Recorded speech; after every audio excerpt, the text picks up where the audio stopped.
Welcome back to the Marvel Movie Minute, a daily podcast in which we assemble to explore the films of the Marvel Cinematic Universe 1 minute at a time. In this, our 6th season, we are looking at the Avengers. I'm Andy Nelson from the Next Reel Film Podcast. And I'm Pete Wright, and I wonder if our guest watched more than 10 minutes of the movie. Today we're talking about Minute 8, which begins with a chat about ants and boots and ends with Team Loki heading off the runway. And that's right, it is, we have a special guest, non-credits. Boy, oh boy, what a promotion. What are we doing? We decided Tommy had such a hard time getting through that last movie that we said, you know what, let's just get him in early and make it easy on him. So Tommy Metz III, or is it Junior? No, we've been over this. This has been stipulated and relegated to the ash pits of history. I'm Tommy Metz III, a.k.a. Tommy Handsome. Damn you both. And yes, ironically, when last time I had to watch the whole movie because I was only talking about the end, this time I only had to watch the beginning of the movie because I was talking about the beginning, and I watched the whole damn thing. Hey. So I am redeemed, and I know what all of the Avengers are. But I will tell you at some point about the 4 scariest words that I've ever heard in my life that had to do with starting this movie. But please continue the entry. Outstanding. That's great. I guess my first question, though, is did you actually ever finish Captain America? Nope. Or was it just like, that first half was all I needed? Yeah, when I got to that part, I was like, I'm pretty sure I can see where this is going. I bet that baseball game's going to be fake or whatever. No, but I did listen to a lot of your episodes later. So I kind of feel like I lived it through that. That's scary. Slow motion. Slow motion. Like, why would I elongate? I don't understand. No one knows. Oh, well, this should be a fun conversation then. We're talking about Minute 8, very early on in the film, and this is right in the middle of the conflict going on between Nick Fury and Loki, who has converted Clint Barton to be on his team and converts Eric Selvig in this minute to join him as well. Plus, there's the S.H.I.E.L.D. agent who I have no idea, unfortunately, who the actor is, but he is also on Team Loki at this point. And Fury is talking. We come in mid-conversation. Nick Fury is finishing his sentence that he started in the last minute. We have no quarrel with your people, meaning the Asgardians. And then Loki has this retort, an ant has no quarrel with a boot, which... Villain moment. Feels like, one, a very Loki line, a perfect villain line, and also a line that I think is great to set Tommy off a little bit. Nothing like conversations about ants with Tommy. It's almost as if we intentionally wanted to bring up ants when we're talking to you. Wait, did you really pick this on purpose? I'd love to say yes. Okay, because it is a callback. I know that they said boot meet ant later when he's in prison or something like that. They do bring ants back, but this was good. But I didn't realize that it was punitive, so I appreciate it. I can't wait to talk about Ant-Man with you, Tommy. We'll get you on just like for minute 1 of that one, so you don't even have to see an ant. That'll be fine. I love this minute because it opens, as you say, with a villain moment, and it ends with a hero moment when Fury gets to say his great line. I kind of think you mean the other thing. I love that so much. This is an Oreo cookie of a minute. This feels like really, for me, good, strong superhero movie writing in that. Unlike, and I don't. There's no need to always harp on the Snyderverse or DCU or something. But instead of everything being the most important thing, these are very strong men saying strong lines, important lines. But they're also clever, and they're also playing off each other. It's not just "not today" and stuff like that. I mean, there's callbacks, there's runners, there's all sorts of things that are kind of neat. And I like. I guess that's not in this minute yet.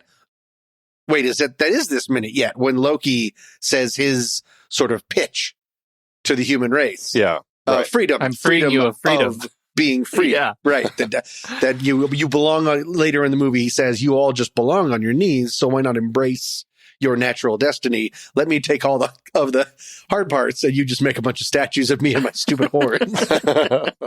And I'll just take care of it. Yeah. This was, I liked this back and forth. It was very economical, but also very powerful. It works really well in context of Fury and Loki kind of having this focus. It does make me laugh, the whole thing, like when he says, a world made free. Free from what? Freedom. It feels like we're like, that is a line straight from a spoof.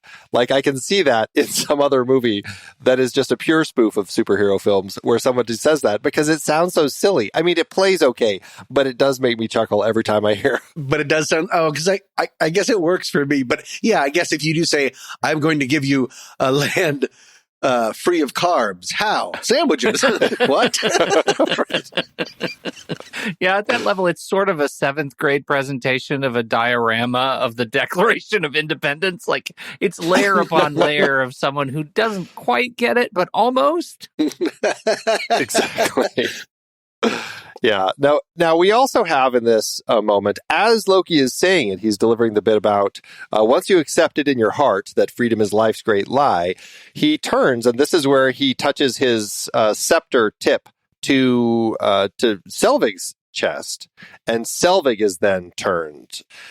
Okay, I want to now, Tommy, you probably aren't aware of this if you haven't watched Thor. I can't remember if you had watched Thor or not.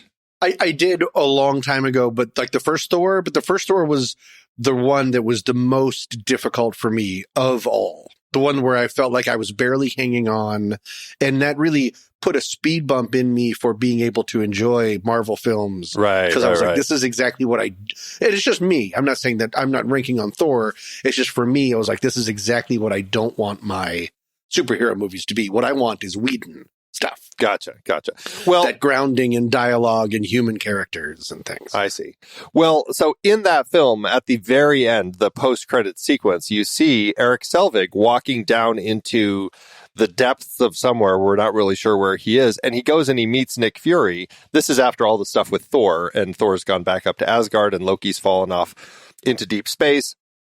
And then Fury shows this Tesseract to Selvig and says, hey, do you want to come work with us? And we can explore the potential energy uses of this. And then while that's playing, we see this moment where we see Loki almost as if he's I guess the idea is he's mind controlling Selvig at this particular point, and he's seeing what's going on because we see his reflection as Selvig is talking, and Loki says like, well, that is interesting, isn't it? And then Selvig says, well, that is interesting, isn't it? So we realize in that moment that Selvig is kind of this puppet for Loki. Even before he's been touched? Even before this, but it was like different. And so I guess, I don't know, in the context of the way that they're setting all of this up, it's interesting to me still, and we talked about this last week, about this whole idea that if Selvig had just been like working under Loki's mind control this whole time, it may have made a little more sense, because it seems like, having him creating this portal to open it up for Loki would have helped. But I guess, I don't know, I guess the question really is like, is there anything that feels different about all of this right now? And Pete, I guess, as somebody who's maybe seen all of it a little more fresh, how are you reading all of this as far as the relationship between Loki and Selvig under mind control at this point? Well, I struggle with it because it felt to me a little bit of a retcon, because I don't see the connection between Loki and Selvig. And I think we talked about it in the first couple of minutes that, it's possible that Selvig is here as kind of a mole, that Selvig is, some of the technology that he's put into place has been to support Loki's delivery unto this world. But it doesn't really telegraph that. It feels like, maybe the story, as they were breaking the story, they decided, you know what, we're just going to need to move on from that. It might be too much to explain that we're trying to connect to something that was so far back. We've just had Captain America. Maybe it's too far to go back before that. So I struggled with it. I struggle with it knowing that now, since we've talked about it, that it feels like a sloppy, retroactive, erasing the board. I don't know. I mean, is it clear to you? I mean, it's clear to me. It's just, I guess I have to retroactively go back to that moment when we see Loki mind controlling Selvig in that scene, and just say, okay, I guess maybe he's realized through all of that Selvig is a handy puppet because of his position with, he's a scientist. He's studying the Tesseract. He already had he's aware of what's going on with other worlds because he had interacted with Thor. And so maybe Loki, again, I'm not exactly sure how Loki met him in the first place or came to him as the person, his point of contact here on Earth. But I feel like maybe he sees him here and recognizes, and he knows like, hey, you're the one I've been possessing off and on over these last few years. I definitely want you on my side because I know you are very smart science-wise, and having you on my team is going to be critical. Is there a chance, just hearing you guys talk about it, that they were actually being a little more metaphorical and less direct of an actual, I am possessing you, and just talking about how these two men who seem so different can be brought under the same control by one thing? That being the Tesseract, and the possibility that the Tesseract is that having that much power would corrupt someone who is evil and would corrupt someone who is good because it's just too much. And they're kind of metaphorically saying, well, isn't that interesting? Because it's all going to end poorly no matter who gets it. Or is it really clear that he is looking and seeing them? Like, is there a chance that was just for the audience? I guess is what I'm saying. It plays in a way where, like, when we see Selvig's reflection, it's Loki's reflection. So it almost plays like he is there inside Selvig, and we as the audience have a chance to see in as to what's actually happening here. And then when Loki delivers his line and then Selvig repeats it word for word, it does feel like Loki's kind of puppet mastering him. And what I'm saying sounds a little more artsy or esoteric than, I don't know what the word esoteric means, than what a lot of these movies are going for. Well, I think that's true. And second, I think, I don't know, this probably backs up both our points. One, that Selvig needs to be ultimately end up under the mind control of Loki. And two, that I think the filmmakers didn't give the audience maybe as much credit and wanted to make sure that we got home that Selvig was under mind control. And so they did a do-over. Even if he has been under mind control this whole time. Oh, then they actually had to show it. Show it. You know, okay, this is what it looks like to mind final control. 1%. Yeah, this is it. We're going to put you over the edge. I forgot the weird eyes. Yeah. Bing bong. You're all set. You see what I mean? Like, it feels like even if you're totally Team Andy on this, which is absolutely, I think that's absolutely a believable path. We also have the people who are Team Pete who are saying, okay, I don't really get it. Oh, now I get it. Bing bong, blue eyes. Yeah. Sure. That's probably a lot of it. It is, I mean, it was several movies ago, and it's phase one. We're still in this place where those post-credit sequences, they might be playing it safe and saying, just in case somebody didn't stay to the end of Thor, you know. Right. That's a good point, because they don't maybe have the full courage of everyone's going to know what's going on. And everyone always stays to the end. Like, this was right before we knew every Marvel movie would have a massive post-credit universe redefying sequence. Yeah. And I do want to bring up, because you brought up the ending of him finding the Tesseract, isn't this interesting? When this movie began, because I wanted to go into it being like, all right, I don't want to do my shtick where it's like, I never know what's going on and I'm confused and whatever, because I'm going to watch the whole movie. They actually gave me scenes instead of a bunch of words going from the bottom to the top. Let's take this seriously. The movie starts with a bunch of blue, and then some voice goes, and this is the 4 words that I was filled with abject terror of, the Tesseract has awakened. And I went, oh no! Because I had not finished the other movie, and I was like, I don't know what any of this is. The Tesseract. I was like, wait, I thought that was the Transformers. And Foster was like, no, that's the Allspark. And I was like, shut up. But Tesseract was a wrinkle in time. That's where it was. Right, that was my first time. That's such a heavy sci-fi superhero thing. Some voice going, the Tesseract is awakened. And I was like, oh no. But then it ends up really doing a great job at explaining it for the most part. So I was fine. But yeah, my blood ran cold. That's actually a really funny observation, because Andy and I have been talking a lot about how that opening sequence, talking about the Tesseract, is, for those of us who kind of live more in the space than you do, utterly forgettable. Like, it feels like that's a post-credit sequence from some other movie. It is weirdly tacked on, and the movie should, by all rights, start with the helicopter flying over into the base where we ultimately end up. And that because it's kind of like, who does this prolong belong to? Right, and it doesn't even introduce who's talking, and we only see him from the back, and we're like, I don't know who this guy is. And he hands the scepter to these disembodied hands, which we know that is ultimately Loki. But who else knows that? How else is that? I mean, it happens so fast. Like, how else do you connect it to the appearance of Loki when he finally bubbles into the NASA chamber? So that's really funny that's a sequence that connected with you so terribly. Yeah. I was so scared. Yeah. Well, we figured, Tommy will totally be fine with all the stuff going on in the S.H.I.E.L.D. compound because other than like what Loki's doing, it's just fighting. And it's not even like, real like fake things fighting other fake things. There's some blue blasts and stuff, but it's not. Mostly it's people being thrown about.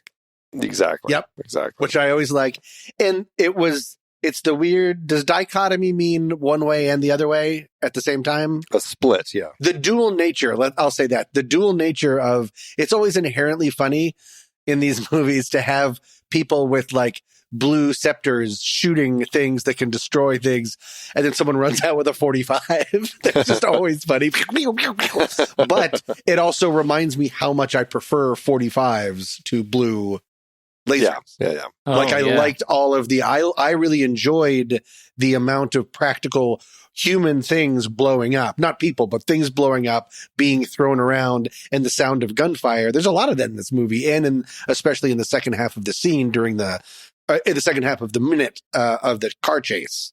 Sorry, the second minute, where it's like, oh, okay, yeah, take out that one blue thing, and we're in a Jason Bourne movie. I'm totally down with that. Yeah, so I like that stuff. Yeah, very much feels that way.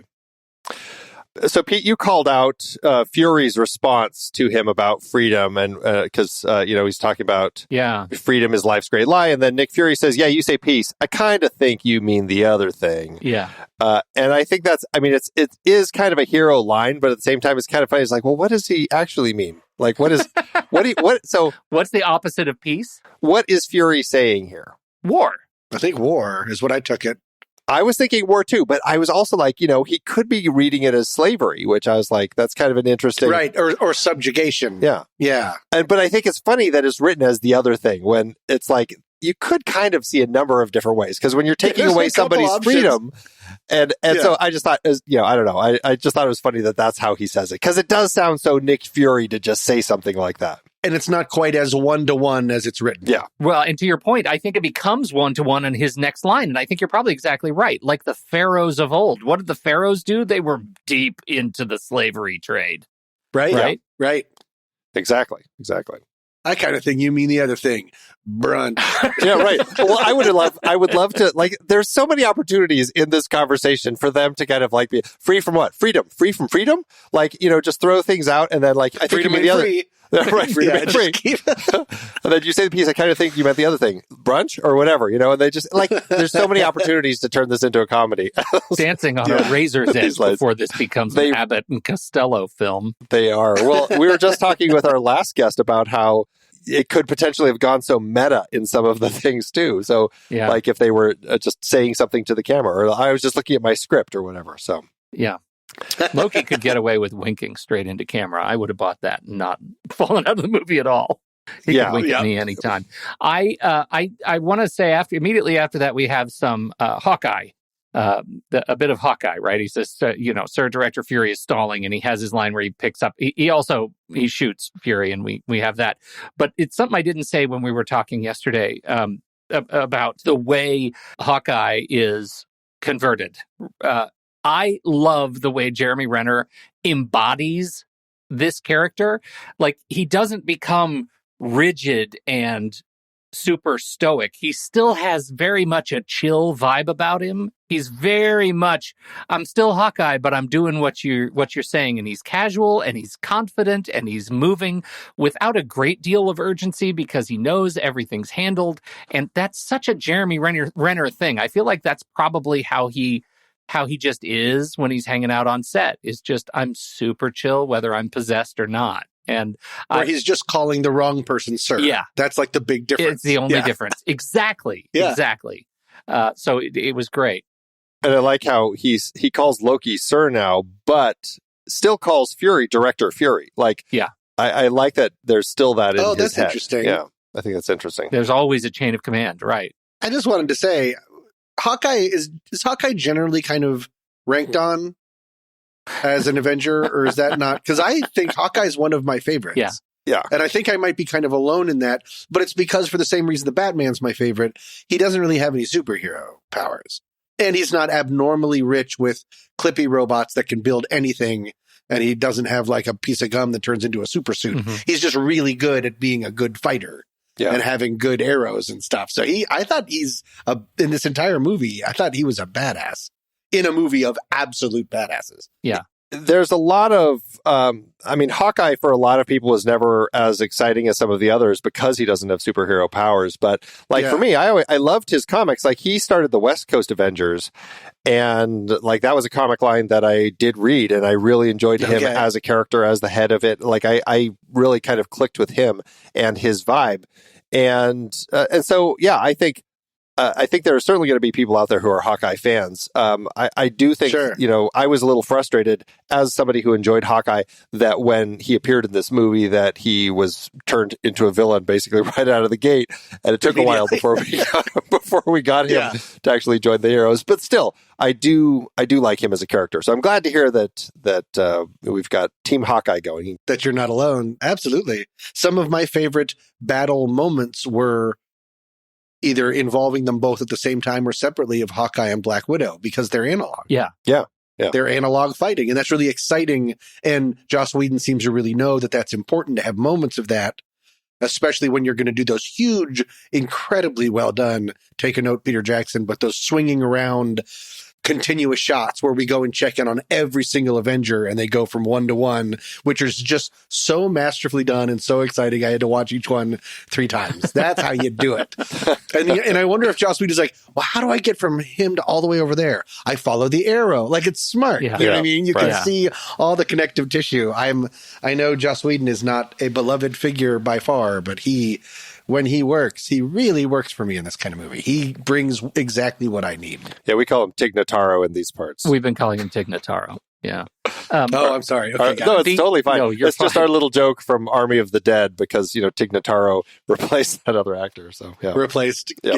Yeah. I think your observation is really good in terms of what these two characters, particularly Hawkeye and Black Widow, bring to the Avengers and why they're so important to level up. It's easy to lampoon Hawkeye because he's got arrows, which are easy to run out of, and Which he does at one point. He does, and at some point you kind of realize, what are you doing trucking around with these people with incredible like powers and skills and machines? And yet that's why I think he's so great. To your point, he's the one that's achievable as the audience avatar. Like, Yes. I can kind of put myself with a bow and arrow in my hand. I can go out and practice and get better at it. Right. Like, If I Malcolm Gladwell it, if I use my hours. I could use my hours, and I could achieve something, that would make me feel good like that. I could go out and practice my kung fu and do some Black Widowing, but ultimately the others I can't. They're just fantasy. So Right. I think the audience attachment is really important, and at the same time, it's super easy to do an SNL skit like they did about Hawkeye. Right. So Right. Right. mixed bag. So now my next thing, we were just talking about the writer-director of this, and this is something that's coming up here that I do have some issues with because it all ends up feeling very written, and here the issue I have is this whole thing with this coalescing Tesseract energy that is bubbling up in the ceiling, up in the kind of the dome here in our space. We've had some shots. We've seen it there. It's just been kind of spinning around up there, doing whatever it's doing. We're not really sure. But this is the point where, like, it does feel a little written because Barton points it out to Loki, saying, Director Fury is stalling. This place is about to blow and drop 100 feet of rock on us. He means to bury us. And Fury says, like the pharaohs of old. And then Eric Selvig is on his computer now, and he says the portal's collapsing in on itself. We've got maybe 2 minutes before it goes critical. So, like, all of that feels like... Are you talking about the timing of it? The timing of it is absolutely, I mean, it's pretty accurate as far as what we're going to be exploring in our minutes. But just the sense of, it's like there's not a threat until Barton says there's a threat, and everybody agrees there's a threat. Because as an audience, like, we don't know that this is anything dangerous. It's just, it's like the writer needed to put something here and say, hey, look at this. This place is about to blow. And suddenly we're like, okay. Oh, yeah, that's right. It's about to blow. And now we go into like the ticking clock zone. And I don't know. I can't help but feel like I wish that I felt it was a little more put together in a way where I just didn't feel like, oh, we need to get something in here real quick so that everybody has to run out of here. Did it bother either of you? I'm wondering if you can put yourself in a headspace of imagining what it would be like if they didn't say anything. Like if the urgency was the urgency that we already had in the room, which was let's get the Tesseract thing and leave and just maybe shoot Fury because Fury's in the way. And then and then the building blows up. Because it feels to me like, I guess it's okay. The exposition is okay to me in the context of, I don't know what this magic stuff is. When it really bothers me is when I really do know what stuff is going on screen and they still decide to expository is what's important. And so I think that I think this one's okay. I also think it works without any dialogue there whatsoever. Just action, get him out the door, shoot Fury, move along. It also is implying that Nick Fury knew about it because Barton says he's stalling. All of this has been basically his ruse because he knows we're going to get buried, which, again, it's like we didn't know that he knew any of this. Which is also kind of dumb because who cares if he knew? Like, he doesn't want them to get the Tesseract. Maybe he just wants to get away with the Tesseract. Yeah.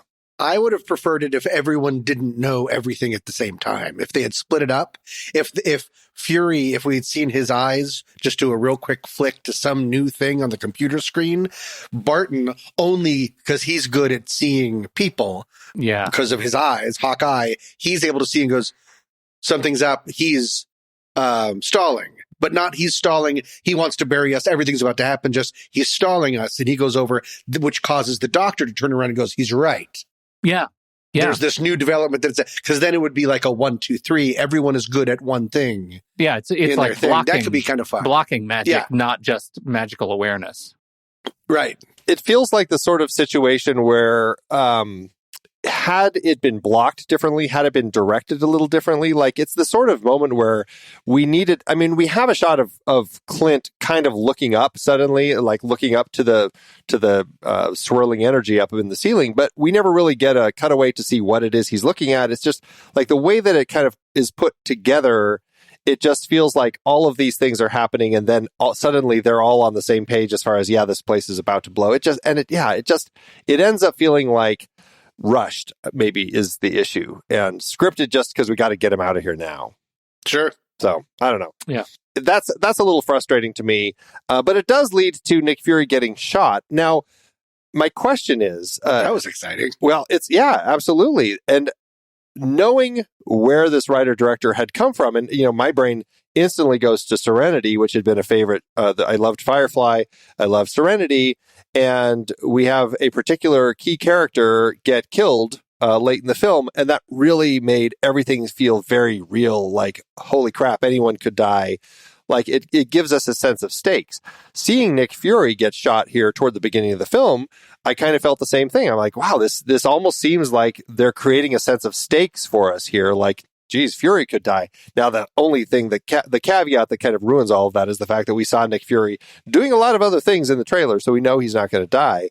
But for either of you, was there any sense of that? Like, oh, okay, this could be turning into something a little more serious if Fury's going to get shot this early on. For me, it wasn't as much just because I knew already too much that it's not like Nick Fury was going to die. I think that's maybe set up later and is taken by another big character that works for S.H.I.E.L.D.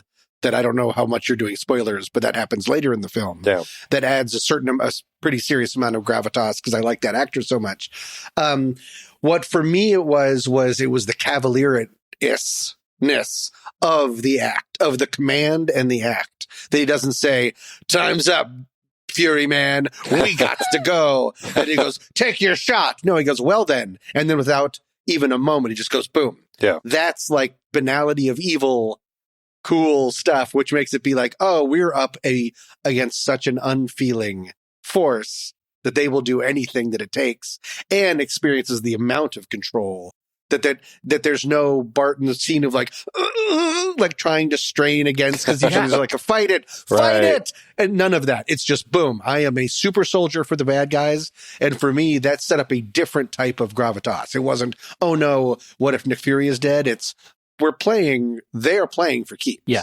Which was exciting. Yeah, I totally agree. I was never surprised at that, just because, Andy, I think to your point, I already knew just how important Samuel L. Jackson is to the franchise. You know, Sure. This is the first time we get to see him doing his thing as a major character. And so it never really crossed my mind that he would be dead for realsies.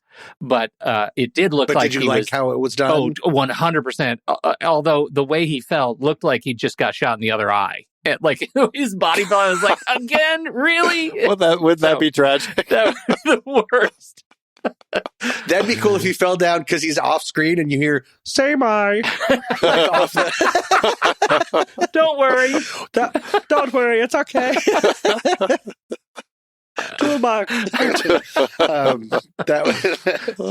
And they also pull him back. I assume it's not him, but that actor back on, he's obviously on something that they have erased, like one of those pulling things. He is pulled back really violently. It's a hard pull. It's a shocking moment. Yeah, it's cool. For sure. So much so that I think that's why he falls out of frame, is they had to clear up. They would have had to erase way too much Matt. Yeah, for That sure. guy is hitting something hard. Yeah. So I like that scene, but not for the exact reasons that maybe you were saying, Andy, but I still think it's extremely important. And sets up cool expectations. Right. There are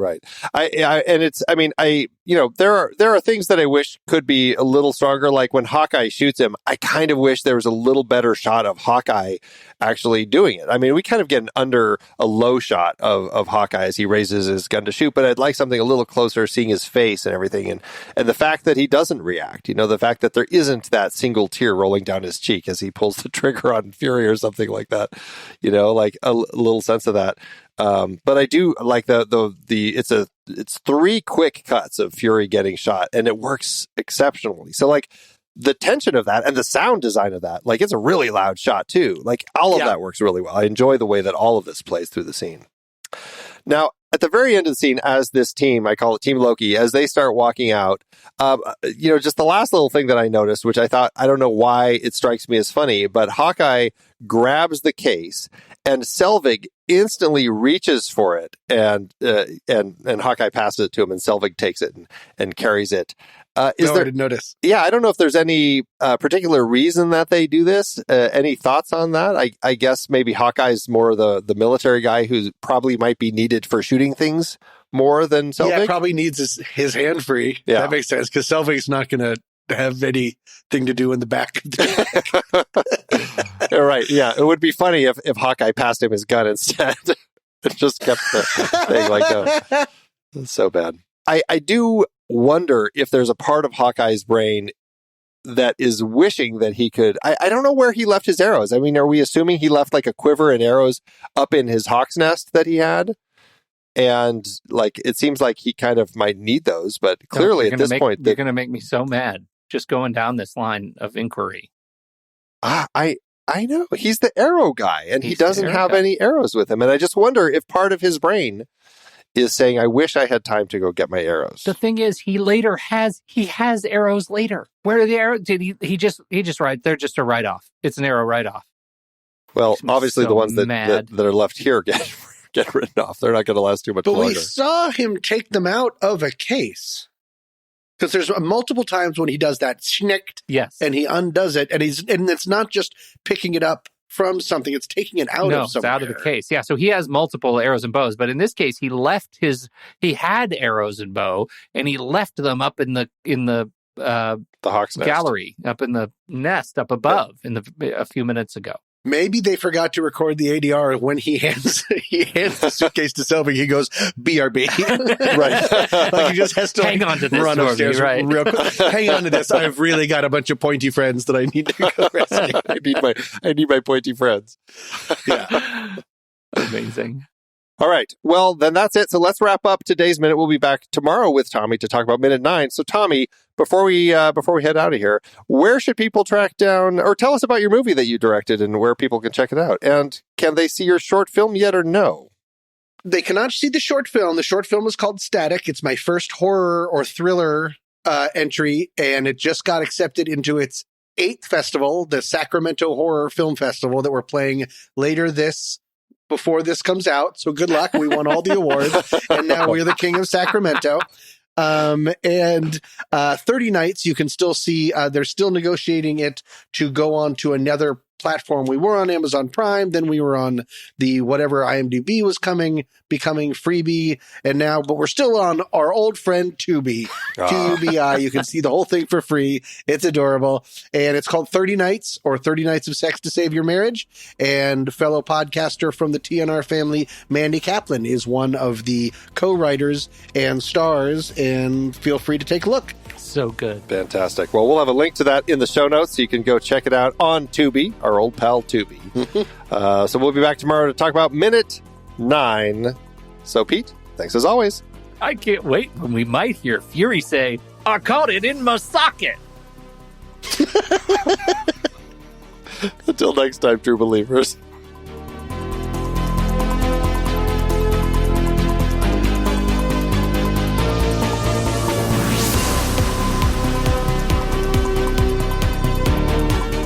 Marvel Movie Minute is a production of TruStory FM, engineering by Andy Nelson. This season's music is Message to the World by Anthony Vega, and this season's show art is by Winston Yabo.